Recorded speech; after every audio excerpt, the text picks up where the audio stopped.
everybody. My name is Sarah Snell Cooke. I am your host here at the Credit Union Connection, and I am very happy to have my guest today, Todd Rovak, who is the CEO and co-founder of Carefull. Welcome today. Thanks for having me. Excited to be here. Absolutely great to have you. So, tell us a little bit more about Carefull. Carefull is a financial safety platform. We are provided by credit unions to members as a member benefit.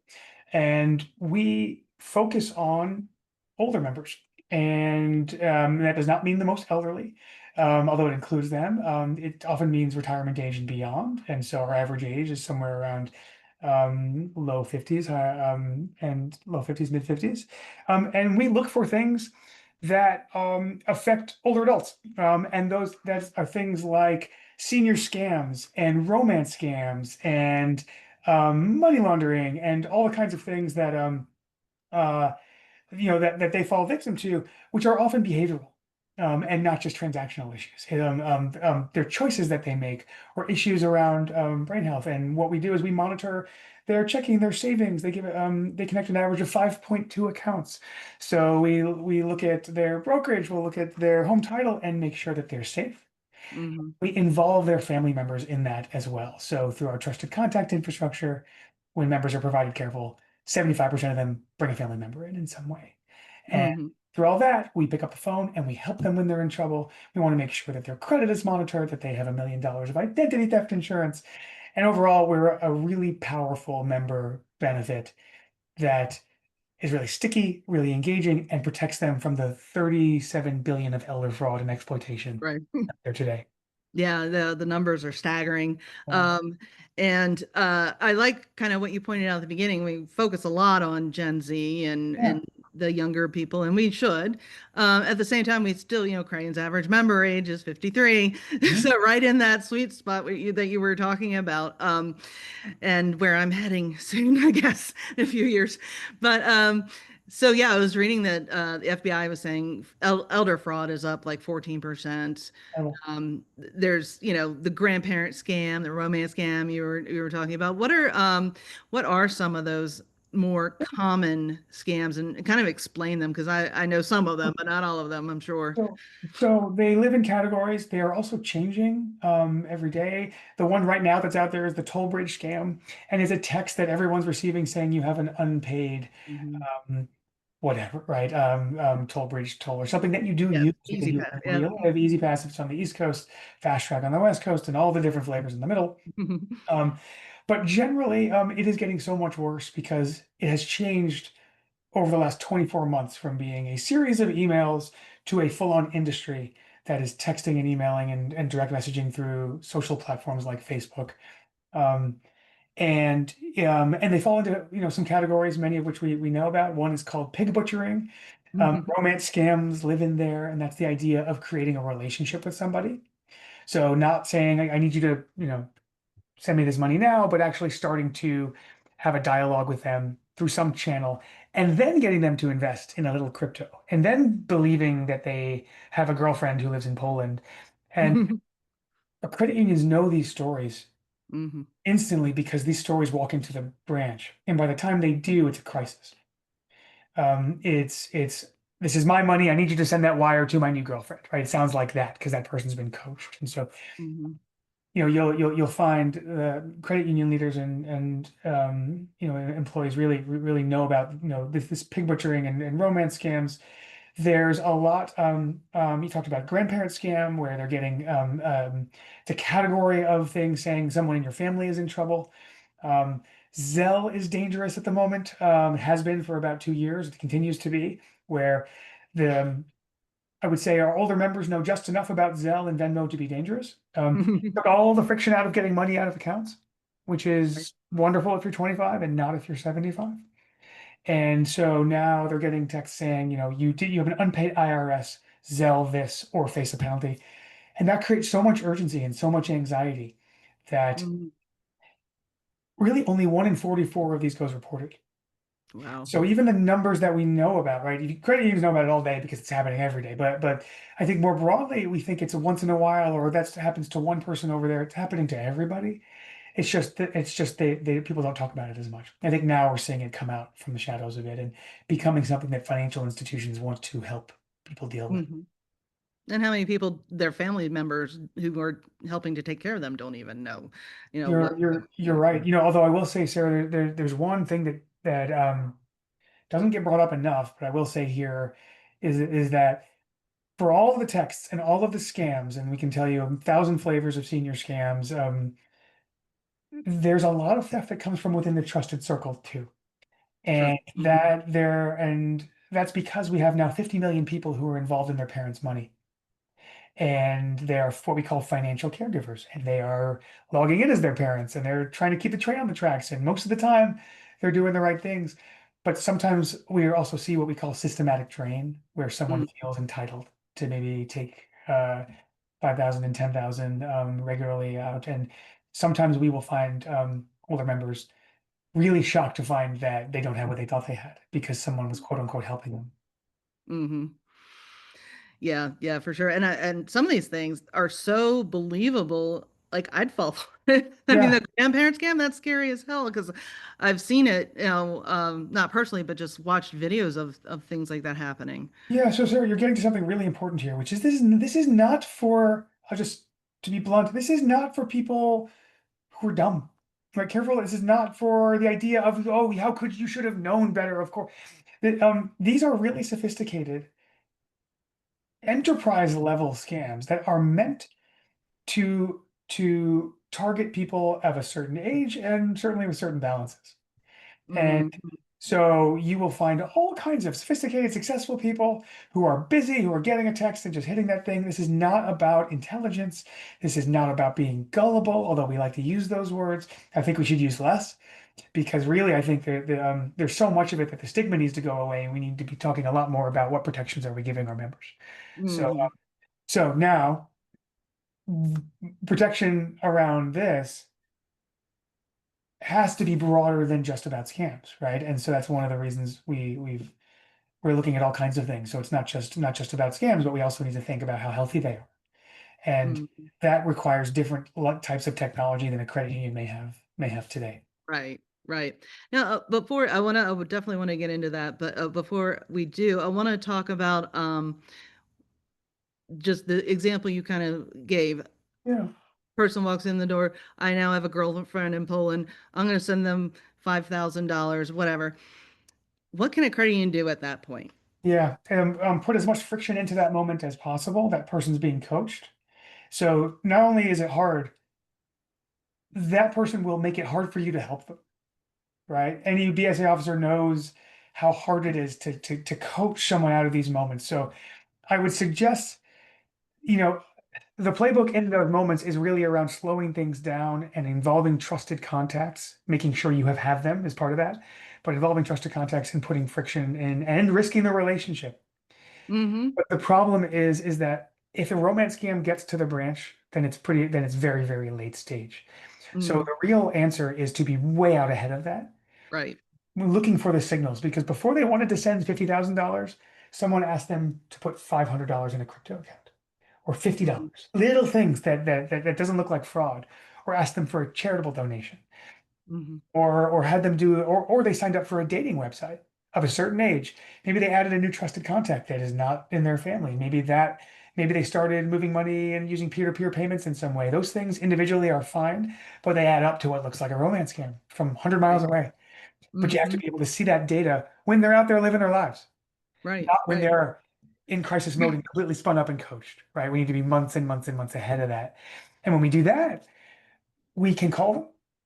Carefull does that with US people. We Mm-hmm. can rip content saying, hey, you're about to be asked for money. Hey, I see a pattern that looks like you're about to be asked for money. And we will do that with a series of emails. There's a lot you can do if you're earlier. Uh, Mm-hmm. but in that moment, it can be very, very difficult. Right. Right. And then talk a little bit about like what you were saying. How do you spot it? What are some of the trends that you see in the Yeah. transactions? Yeah, so again, we will see someone testing new investment types, which do not, again, not fraud. They have it them. I think Mm-hmm. people are obsessed with identity theft, and Mm-hmm. what I'll tell you is, with older adults, it's always them. It's Mm-hmm. always them. It's them, and so it's not an identity issue. Therefore, all these little transactions. don't look like fraud, right? Because their identity is verified. But they Hmm. are, again, signing up for dating sites. They are, we see changes in address, behavioral change. So that looks like they start making payments to people. They start to make riskier investments. They start to transact in new ways. They start to move money in different ways, but they're little. They're not the Hmm. big fraud triggers. They're these little behavioral signals. And when we do that, we can start to say, okay, these things start to weight. And so it's actually quite complex data exercise to do, although we do it really fast. We do it in real time, right? And we're able to Hmm. say, okay, this starts to look like smoke before it's fire. Hmm. So that's when we want to start. And again, we're not saying you have a fake girlfriend. That's not the message anyone wants to hear. Right. It's actually the opposite of you might be getting asked for money soon, or this is what a romance scam is, right? So we're sitting at we're not the accusing child. Our job is to be feel to them like a benefit, where they're getting content around this is what these are the signals that you might be in a Hmm. romance scam, so they're able to get themselves out of these things before they become addicted to the feeling of having Right. a love interest, which becomes very Right. much like addiction behavior. So Wow. there are lots of different signals. We use over between 9 and 13 in order to identify a romance scam. There are some we use way more, and some that are like gift card scams that are much easier to find. Hmm. Uh, but it's really about intervening with the right combination of content. Um, we have something called Scam Check, where when they get a Facebook direct message or a text on their phone, like we're all getting a fake UPS text, they can just forward that to Carefull, and we'll let them know if it's real. So with Right. someone that's pretending to be a person starting a relationship, we can always let them know this is real or not, why we think it's not real, what these scams look like, what they're going to say next. And so we want to be there at so many different points that, including onshore human beings, sometimes you just need someone to get on the phone with you and talk to you. Hmm. And Hmm. so I don't want to overstate the relationship aspect of elder fraud. Um, there's a segment of older members that will speak to one human being in a day, and there's a subset of that that will speak to one human being out loud in a week. One. Hmm. And so we have to behave as if we are going to be that person, right? Okay. They're lonely, they're not getting a lot of help. And so sometimes we have to take our time with right and listen and be there. And it's not about getting them off the phone and getting to the transaction solution. It's just about being there for somebody. And so Hmm. that's a lot of the job in terms of a romance scam on behalf of a financial institution as well. Hmm. Yeah, no, I saw the scam check. It looks, I was like, wow, how does that work? It's a 'Cause I thought, big AI engine that just that is trained on all the things that we know about elder fraud. And so, sure. um, I think we built the only brain in the industry that looks for what happens to older adults. Hmm. Yeah, I'm going to include that, the scam check in particular in the show notes. I thought that was Oh really yeah, cool.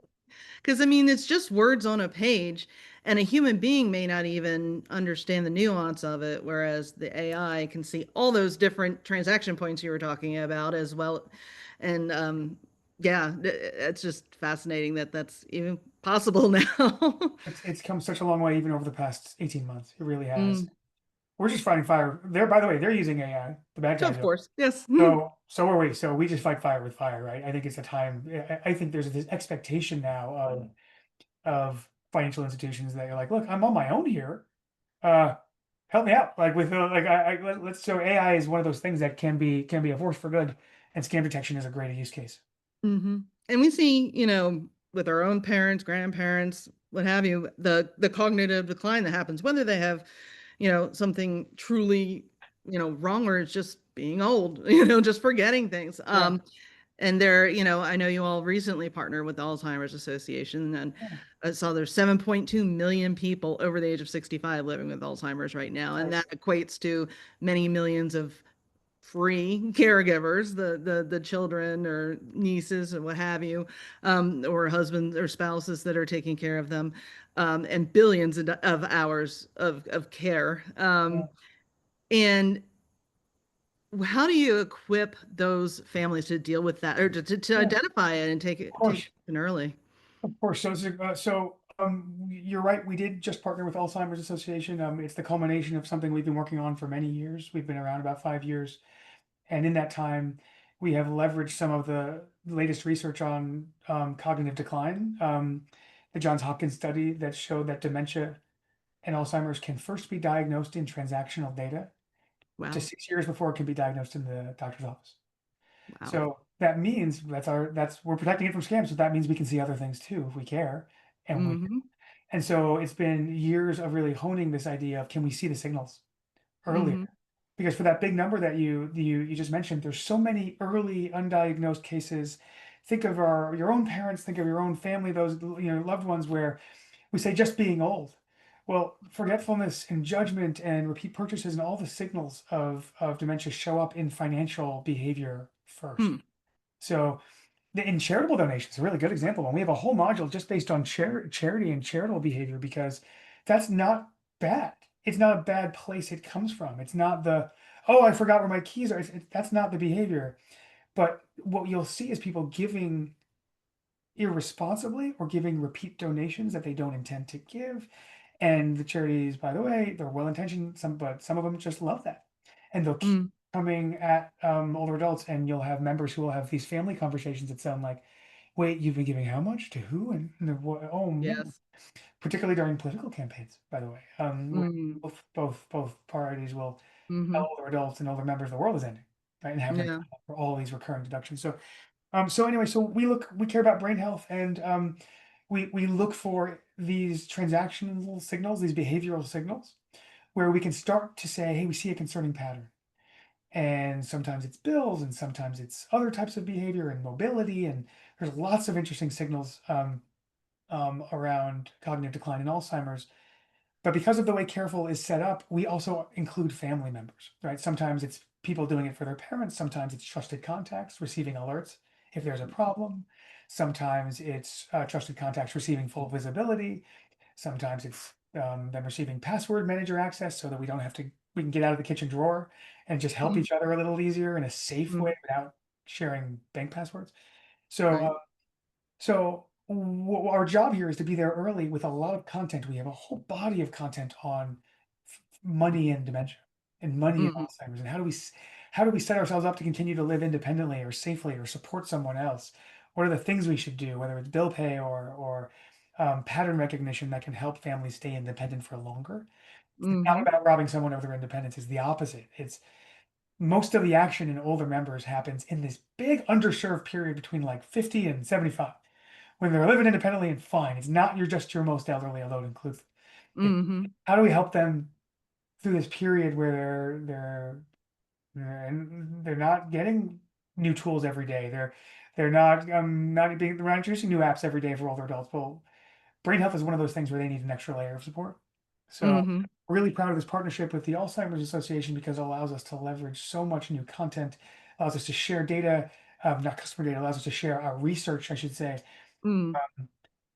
in ways that lets us see these patterns on behalf of a lot of people and move the needle in the overall conversation about early detection, early intervention, Mm-hmm. and eventually, hopefully, some resolution here.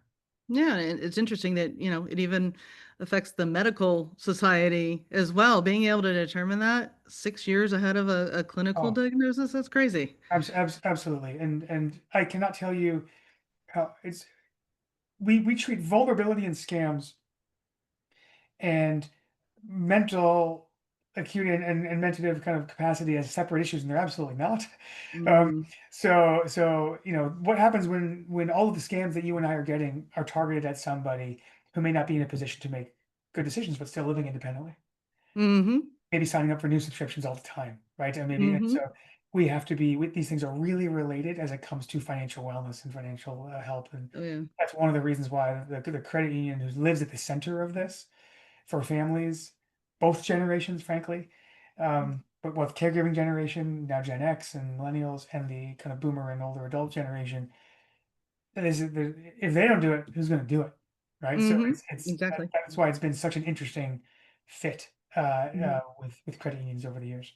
Yeah, and that's what I was going to ask too. Obviously, you want to help older people, and Yeah, that is a great way to reach them at their financial institution. How do you work with the credit unions? Like, how does yeah. that happen? So we're a software provider to a credit union. A credit union typically about 90% of the time will pay for Carefull. It's a small monthly fee, and then provide it at no cost to their membership. Mm-hmm. Sometimes it's attached to a certain account type. More often than not, it's provided to the whole membership as a member Mm-hmm. benefit. Why? Because it's really broad. It works for everybody, not just older adults. It's financial safety, so that's credit monitoring. It's $1 million of identity theft insurance. It's a big stack of things to provide in one package. It's like giving your members Netflix, right? They value it, get it, and they like it. And we don't need to integrate to do it. So we stand up a non-integrated microsite. We can integrate. We're Q2 integrated with many more coming in the weeks ahead. But more often than not, we stand up a microsite where there's no IT integration, right? They will connect their own accounts. They typically connect an average of 5.2 accounts, meaning they love to connect their share of wallet. They give two trusted contacts, so we get to see share of family. Right. Credit union is doing is preserving this relationship and then really starting a new one with the next generation. Does the credit union see that data too? The other accounts that they're connecting to, Carefull? I'm sorry, say that again. Does the credit union also see the other Yes, accounts? credit union Okay. can see the share of wallet because we're permissioning the which is we get to see where else they bank, and Right. big deal competitively for our credit unions as well, from a growth standpoint, and to be able to engage those trusted contacts and bring them in, and at the same time delight somebody. So it's a nice Hmm. Yeah. two-sided Because it does, I imagine it takes a lot of pressure off the caregiver. huge. Yeah, I know my mom did it for my grandmother when she was getting older. Everybody does everybody has a story. Every single person gets here. And I would argue it's the most underserved financial need state on earth is Hmm. helping your parents out with their money. Because it's not about them being sold that they're taking the keys away. It's this part where you just need to keep the train on the tracks with them. Right. And we do that work for them, just to put it Hmm. simply, right? And they don't need to log in and impersonate someone and look line by line and see if they signed up for subscriptions, look for fraud. We just do that. Because Right, right. typically, a financial caregiver, typically two-thirds of the time, she's female. She has a job. She has kids. She is tired. This is unpaid. And for us to, although it's becoming more and more 50-50 male female, I should say. So there's a job to do for her too, right? And she's in her Hmm. 40s, 50s, sometimes 30s, sometimes 60s, taking care of 80, 90. 80s, yes. So, you really can't guess by age, but it's a huge need state for that next generation to just give them their time and their peace of mind back. Yeah, that's awesome because I'm sure I'm not too far from this stage as well. Not at Not all. myself, my parents, and then Yeah. I take care of them. But so yeah, I always allow my guests the final thoughts. I think we've talked about a lot today. What would you like to wrap up with? I think specifically as it relates to credit unions, I think impacting families in this way, in the moments that matter, as we say, is is is so aligned with the core mission of what makes credit unions different and special. Hmm. And I think there's a better marketing way of saying that because I'm not a marketing person. So I'm sure that, but I think we have come to feel, I should say, after now a few years of working in the credit union space, and that really being our fastest growing segment. Hmm. Um, this alignment that I don't think we knew existed, and that this is a kind of thing that a lot of credit unions feel like there's nothing you can do about it. And it's like, oh, it's so sad, and it's risky Hmm. reputationally, and it's risky for other reasons. But I would say that there is something to do now. Hmm. And I hope that comes as a relief and something that's exciting, particularly for a group that has already cared about this, right? Hmm. That is already in this, that knows these families and built these relationships sometimes over generations. And so it's a long-winded answer to a short question, but I think I've just been so surprised pleasantly by the fit. Yeah, awesome. Well, thank you so much, Todd, for your time today. Appreciate it.